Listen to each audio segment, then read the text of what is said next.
judgment based on summary judgment. Yan o yung summary judgment yun natanggap namin kanina. Baka natin na yung kopya nyo. Baka natin na yung kopya ninyo. Pag mga abogado kasi nag-uusap,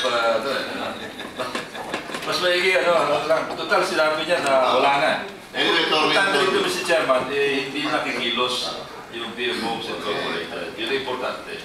Kasi ang buwis naman, hindi makikilos ng on-zone yan eh. Kaya naman siyempre nag-petition dyan.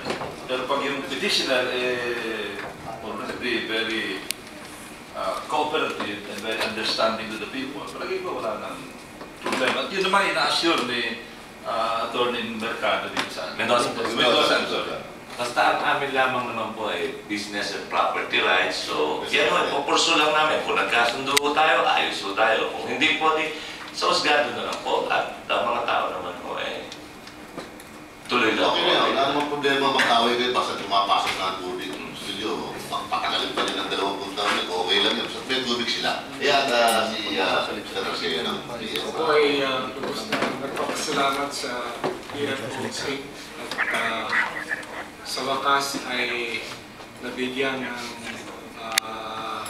decision ng pangingin na injunction. Gusto ko rin pong idagdag sa sinabi ni Congressman Goles sapagkat siya ay taga-Parañaque.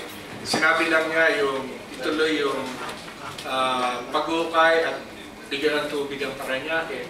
Ang BF Bomso ay 3 municipality.